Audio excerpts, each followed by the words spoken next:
সুপ্রিয় ভাই ও বোনেরা, আসসালামু আলাইকুম। দেশ প্রবাস যে যেখান থেকে দেখছেন, বর্তমান শীতকালে এই শীতে মুরগির মৃত্যুর হার থাকে অনেক বেশি। তবে মৃত্যুর হার কমানোর জন্য মাত্র 2টা গাছের পাতা ব্যবহার করে আমরা মৃত্যুর হার নিয়ে আসবো 0%-এ। আমরা এমন একটি টোটকা ঔষধ তৈরি করতে যাচ্ছি, যে ঔষধটি আপনারা যদি মুরগিকে খাওয়াতে পারেন তাহলে কিন্তু আপনার মুরগির মৃত্যুর হার একেবারে 0-তে চলে আসবে। তো চলুন দেখা যাক আমরা কিভাবে ঔষধটি তৈরি করতেছি এবং আমাদের মুরগিকে খাওয়াচ্ছি। সো ভিউয়ার্স, মাত্র 2টা পাতা এবং আমার হাতে দেখতে পাচ্ছেন মরিচ। এই মরিচ এবং 2টা পাতা দিয়ে আমরা এমন একটি টোটকা ঔষধ তৈরি করব, যেটার মাধ্যমে আমাদের মুরগি 12 মাস সুস্থ থাকবে, কোনো প্রকার অসুস্থ হবে না। আমরা প্র্যাকটিক্যালি আপনাদেরকে সমস্ত কিছু বুঝাই দিব।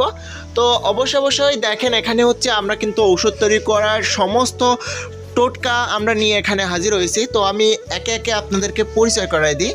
আমার হাতে দেখতে পাচ্ছেন যে পাতাটি, দেখেন এই যে আমার হাতে দেখতে পাচ্ছেন এই পাতাটি হচ্ছে, আপনারা দেখেই বুঝতে পারছেন এটা হচ্ছে আমাদের মুরগির যে চুনা পায়খানা, মুরগি আমাশা, সেই জন্য হচ্ছে এই পাতাটি ব্যবহৃত হয়। এটা হচ্ছে আমাদের পেয়ারা পাতা। পেয়ারা পাতাতে আমাদের মুরগি অ্যান্টিবডি তৈরি করবে, যার মাধ্যমে আমাদের মুরগির চুনা পায়খানা এবং আমাশা রোগটি খুব সহজেই কিন্তু আমাদের মুরগিকে রোগ প্রতিরোধ ক্ষমতা বৃদ্ধি করাই দিবে। তো আমরা এই পেয়ারা পাতা হচ্ছে আমাদের সঠিক নিয়মে মুরগিকে খাওয়াতে হবে। এই জন্য দেখেন এখানে হচ্ছে আমরা পানি নিয়েছি, গরম করতেছি। দেখেন এই পানি গরমের মধ্যে আমরা এটা দিয়ে দিব, মানে পেয়ারা পাতাটা আমরা এই যে পানির মধ্যে দিয়ে দিব। এটা হচ্ছে একটু সিদ্ধ করে নিব, যাতে এটা হচ্ছে নরম হয়ে যায়। মানে এটা আমরা একটু নরম করে নিব এই পাতাটা। দেখেন এখানে কিন্তু দিয়ে দিলাম। তো দেখেন এটা কিন্তু ফুটন্ত পানির মধ্যে দিয়ে দিচ্ছি। এর পরবর্তীতে আরেকটা পাতা, মানে একটা পাতা আপনাদেরকে দেখাইছি, আর একটা পাতা দেখাচ্ছি। দেখেন আমার হাতে দেখতে পাচ্ছেন, এটা হচ্ছে আপনারা দেখেই চিনতে পারতেছেন, এটা হচ্ছে আমাদের ঠান্ডা। এক কথায় মুরগির ঠান্ডা এবং ঝিমানোর জন্য এই পাতাটি ব্যবহৃত হয়। এটা হচ্ছে আপনারা আপনাদের বাড়ির আঙিনা থেকেই খুব সহজেই সংগ্রহ করতে পারবেন। এটা হচ্ছে পিপুলটির পাতা।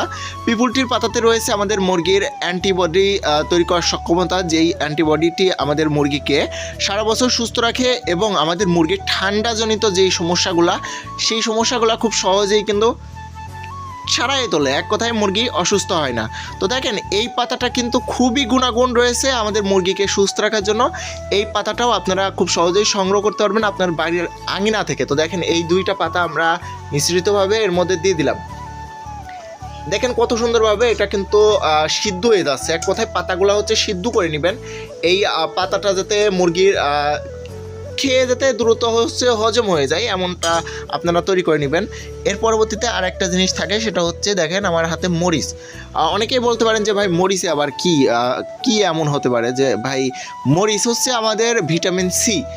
ভিটামিন সি হচ্ছে আমাদের অবশ্যই মুরগির প্রয়োজন হয়। তো সেক্ষেত্রে আমরা সীমিত পরিমাণ এই মরিচটা ব্যবহার করব। তো দেখেন এই যে দেখেন আমরা ভেঙে নিলাম, এটা হালকা পরিমাণ আমরা ভিটামিন সি ব্যবহার করলাম। এর ভিতরে কিন্তু দিয়ে দিছি, এই দেখেন অর্ধেকটা দিয়ে দিছি। তো এটা হচ্ছে দেখেন আমাদের ফুটন্ত পানিতে দিয়েছিলাম। দেখেন কত সুন্দরভাবে এটা কিন্তু আমাদের তৈরি হয়ে গেল। দেখেন এখন আমরা এটা নিভাই দিলাম।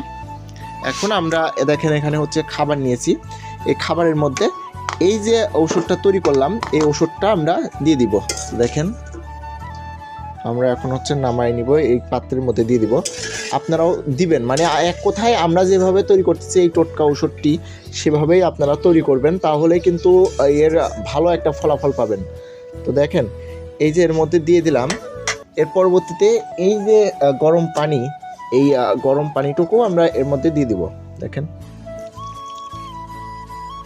এখানে হচ্ছে আমরা ব্রয়লার স্ট্যাটাস খাবারটি নিয়েছি, কারণ এখন বর্তমান শীতকালে, এই শীতে মুরগির অবশ্যই ভালো মানের একটু খাবার দিবেন সকালবেলা। এক কথায় ভালো খাবার দিতে বলছি এই কারণেই যে মুরগি অনেক সময় দেখা যায় যে অসুস্থ হয়ে পড়ে, মুরগির ভালো অ্যান্টিবডি তৈরি হয় না, মুরগির গ্রোথ রেট ঠিক থাকে না। এই জন্য অবশ্যই আপনারা খাবারটা একটু ভালো দিবেন। তো আশা করি আপনারা কিন্তু বুঝতে পারছেন। আর এইভাবেই কিন্তু আমরা কিন্তু আমাদের মুরগিকে সারা বছর সুস্থ রাখতেছি এই খাবারটি খাওয়াই। আর এই খাবারটি কিন্তু আপনারা আমাদের মুরগিকে শুরুতেই খাওয়ানো দেখছেন। তো আশা করি বুঝতে পারছেন। আর এভাবে অবশ্যই আপনারা আপনাদের মুরগিকে খাওয়াবেন, ইনশাল্লাহ আপনাদের মুরগি সুস্থ থাকবে।